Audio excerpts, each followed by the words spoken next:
সেই স্রোতে যদি আমি দাঁড়াতে যাই আমি তো ভেসে চলে যাব। আজ বিকেলেই নির্বাচন ঘোষণা হবে, তার আগে আজকে শহর জুড়ে ইডি আর সিবিআই এর রেড।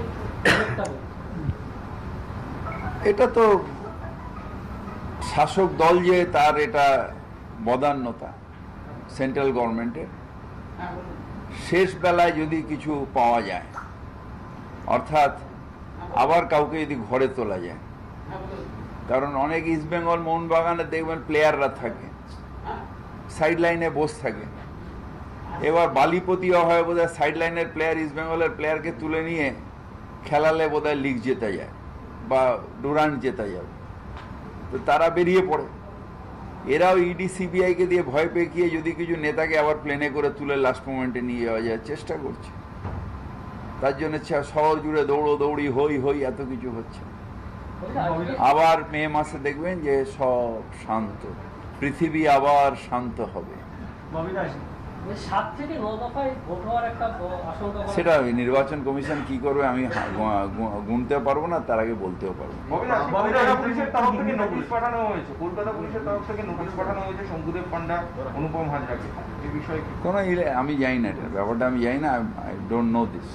কলকাতা পুলিশ বলতে পারবে। বাম, কংগ্রেস, আইএসএফ এরা জোট করে ব্রিগেড করতে যাচ্ছে, আপনার কি মনে হয় ওটা কোনো প্রভাব ফেলবে? কারণ কংগ্রেসের সঙ্গে এখনো সিট সমঝোতা হয়নি। দেখুন, ব্যাপারটা হচ্ছে কি যে এরা সবাই মিলে চেষ্টা করছে যদি কিছু পাই, কিন্তু মানুষ তো অলরেডি মমতা ব্যানার্জির সমর্থনে চলে গেছে।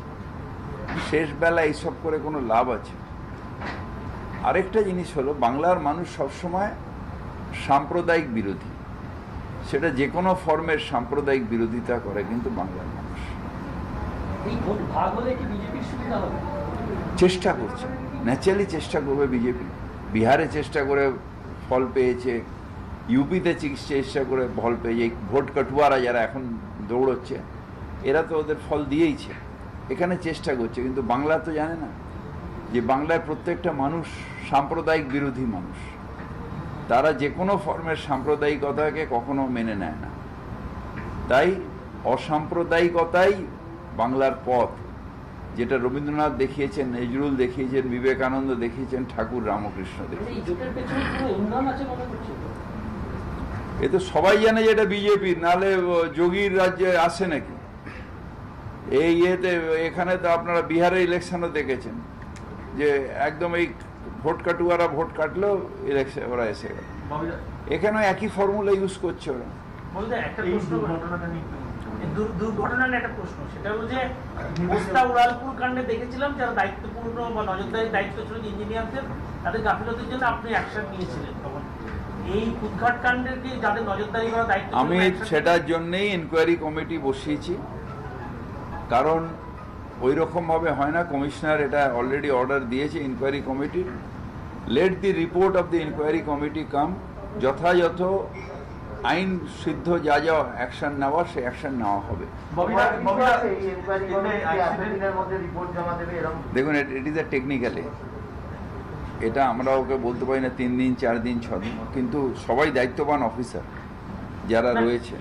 নিয়ম হচ্ছে আপনি নিয়ম করে দিয়েছেন, যখন এগুলো হবে তখন যে পরামর্শ কনসালটেন্ট থাকে তাকে দাঁড়িয়ে থাকার নিয়ম, এটা আপনার গাইডলাইন, কিন্তু গতকাল ছিল না দায়িত্বে। সেগুলো এনকোয়ারি কমিটি দেখবে, দরকার হলে আমরা রেকমেন্ড করবো কনসালটেন্টকে কাটার জন্য।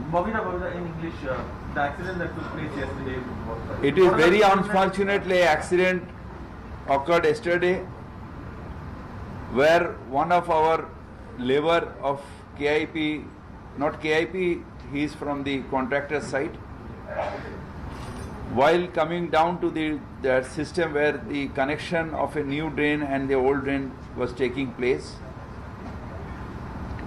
unfortunately he slipped and fell over the sludge, and there was a hidden carbon monoxide inside the sludge as reported by the DG KIP. I was not there, I don't know, and I am not a technical expert. I again claim that I am a commerce graduate, I don't have any idea about this. But as reported by the DG KIP, this sludge, there was a hidden gas inside the sludge, and that came out. And all of a sudden that person felt unconscious inside that newly constructed drain. Thereafter, for saving them, the 7 of the other laborers were in the site who rushed inside, and all fell sick. And unfortunately, again 3 of them died, and the 3 is in hospital. Now they are in out of danger, as reported to me.